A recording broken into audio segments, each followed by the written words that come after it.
அந்த van driver வந்து எத்தனை மணிக்கு கிளம்புறார், அந்த ரயில்வே ட்ராக் வந்து லாஸ்ட்டாக ஸ்டேஷன்லேருந்து எத்தனை மணிக்கு கிளம்பிச்சு, இவர் வந்து கேட் கீப்பர் அங்கே இருந்தாரா இல்லையா, இருந்தாருன்னா ஏன் கேட்டை மூடல, அப்போ அவருக்கு சிக்னல் எதாவது பாஸ் ஆகலையா, அவர் தூங்கிட்டாருன்னா அதுக்கு என்ன காரணம், தூங்கிட்டாங்க தான் எல்லாருமே சொல்கிறாங்க. எனக்கு தெரிஞ்சு அதுதான் 95% உண்மையாக இருக்கும். அப்போ அதுவும் காலைல 9 மணிக்கு யார் தூங்குவார் தான் என்னோடய ஃபஸ்ட்டு கொஸ்டினு. ஏன்னா ஸ்கூலுக்கு தான் போகிறாங்க, அப்போ 9 மணி இருக்கும்.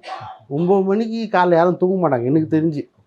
ஸோ அப்போ தூங்கிட்டாருன்னா வாட் இஸ் த ரீசன், ஒரு பாயிண்ட். அடுத்த பாயிண்ட் வந்து இந்த இடத்துல ஏன் ஒரு பிரிட்ஜு கட்டல, அண்டர்கிரவுண்ட் பிரிட்ஜு ஆல்ரெடி சொல்கிறாங்க. இப்போ தெற்கு ரயில்வே என்ன சொல்லிச்சு, கடலூர் கலெக்டர் வந்து பர்மிஷன் கொடுக்கல. அப்போது தெற்கு ரயில்வே இஸ் இன்ட்ரெஸ்டட் டு அந்த இடத்துல கன்ஸ்ட்ரக்ஷன் பண்ண ரெடியாக இருக்கும். மக்கள்லாம் ரொம்ப ஆதங்கப்பட்டு பேசுனாங்க. ஈவன் கடலூர் கலெக்டர் தடுமாறிட்டான்னு கூட தான் சொன்னோம். நாங்களாம் கேட்டோம், நீங்கள் தான் கொடுக்கல.